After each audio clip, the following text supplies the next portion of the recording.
Assalamualaikum warahmatullahi wabarakatuh.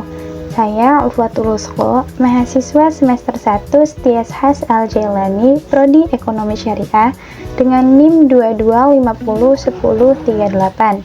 Pada kesempatan kali ini, kita akan membahas distribusi dalam ekonomi mikro Islam dan upaya menuju maslahah oriented economic man untuk memenuhi tugas ujian akhir semester mata kuliah pengantar ekonomi mikro syariah yang diampu oleh Bapak dosen Yadi Hendrawan ME.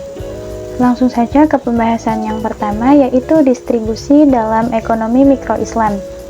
Distribusi dalam ekonomi mikro Islam dimaknai sebagai upaya membagi sumber daya ekonomi kepada para pelaku ekonomi, baik pada sisi konsumsi dan permintaan maupun pada sisi produksi dan penawaran. Dalam pandangan Islam, distribusi memiliki peran yang sangat penting karena bertujuan untuk mencegah penumpukan kekayaan pada kelompok tertentu serta menjaga keseimbangan sosial dalam masyarakat. Nah, distribusi dalam ekonomi mikro Islam tidak hanya dilakukan melalui satu cara, tetapi dapat dilakukan melalui dua mekanisme utama. Yang pertama, melalui mekanisme pasar, yaitu distribusi yang terjadi secara sukarela melalui aktivitas ekonomi seperti jual beli, pemberian upah, dan keuntungan usaha. Mekanisme ini berjalan berdasarkan interaksi antara pelaku ekonomi tanpa paksaan. Yang kedua, distribusi dilakukan melalui mekanisme yang ditetapkan secara bersamaan atau sering disebut sebagai mekanisme tertentu yang melibatkan pihak ketiga. Mekanisme ini bertujuan untuk mendorong terjadinya aliran kekayaan dari kelompok mampu kepada kelompok yang kurang mampu. Dalam kegiatan ekonomi, distribusi dibagi menjadi 3 jenis, yaitu distribusi praproduksi, distribusi pasca produksi, dan redistribusi. Redistribusi memiliki peran penting dalam ekonomi Islam dan terdiri dari 3 bentuk, yaitu positive measure, voluntary measure, dan prohibitive measure, yang semuanya bertujuan untuk menjaga keadilan dalam distribusi. Salah satu instrumen utama dalam redistribusi adalah ziswaf, yaitu zakat, infak, sedekah, dan wakaf. Peran ziswaf sangat penting dalam menjamin adanya aliran kekayaan dari kelompok mampu kepada kelompok yang tidak mampu.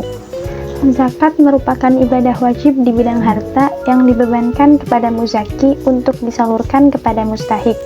Zakat sering juga disebut sebagai sedekah wajib atau infak wajib karena memiliki ketentuan yang jelas dan bersifat mengikat. Kemudian infak. Infak adalah pengeluaran harta yang bersifat material, baik di jalan Allah maupun di luar jalan Allah. Infak bersifat lebih fleksibel dibandingkan zakat dan dapat dilakukan oleh siapa saja. Selanjutnya, sedekah. Sedekah memiliki makna yang lebih luas karena dapat berupa pemberian material maupun non-material. Sementara itu, wakaf merupakan bentuk distribusi yang bersifat jangka panjang, di mana manfaat dari harta wakaf digunakan untuk kepentingan umum.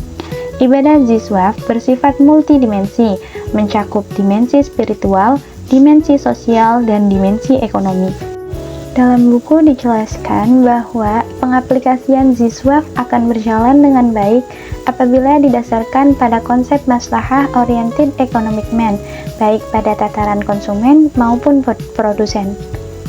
Dengan demikian, bab 10 menegaskan bahwa distribusi dalam ekonomi mikro Islam tidak hanya bersifat ekonomi, tetapi juga memiliki tujuan sosial dan moral. Lanjut ke pembahasan selanjutnya, bab 11, yaitu upaya menuju tipologi maslahah oriented economic man. Pada bab 11, dijelaskan tentang upaya menuju tipologi maslahah oriented economic man, yaitu gambaran pelaku ekonomi yang tidak hanya mengejar kepentingan pribadi, tetapi juga mempertimbangkan kemaslahatan yang lebih luas.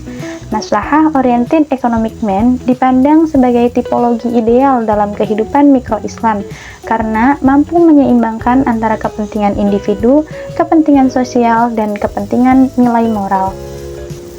Untuk sampai pada tipologi maslahah oriented economic man, dalam buku terlebih dahulu dijelaskan mengenai kelemahan dari tipologi manusia ekonomi lain yang selama ini dikenal, yaitu conventional economic man, ascetic economic man, dan apathetic economic man.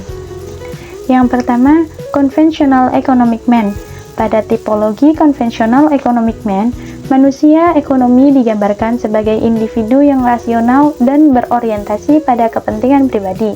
Kelemahan utama dari tipologi ini adalah kecenderungan untuk mengabaikan dampak sosial dari keputusan ekonomi yang dia ambil.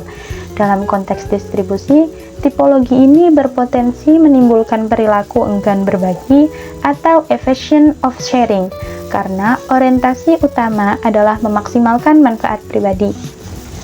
Oleh karena itu, di dalam buku dijelaskan perlunya langkah perbaikan, di antaranya memperkuat orientasi akhirat dalam aktivitas ekonomi, memperkuat paradigma bahwa kegiatan ekonomi seharusnya memberi manfaat bagi pihak lain, dan memperkuat pemahaman bahwa orientasi maslahah bukanlah beban, melainkan bagian dari tujuan ekonomi Islam.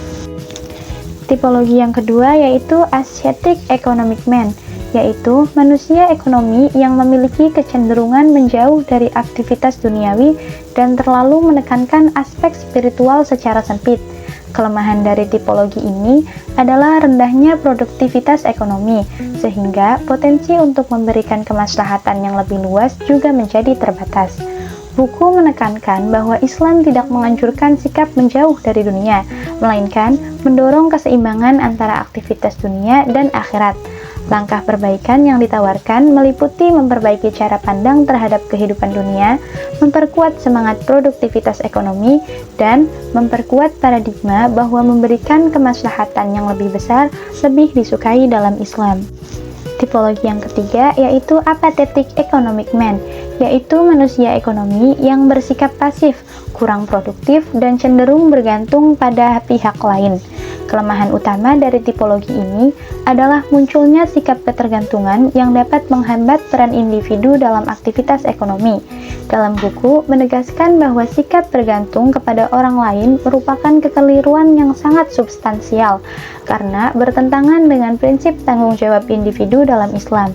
Langkah perbaikan yang diperlukan antara lain memperbaiki cara pandang terhadap kehidupan dunia dan akhirat, meningkatkan produktivitas ekonomi, dan menanamkan keyakinan bahwa setiap individu memiliki peran dalam menciptakan kemaslahatan.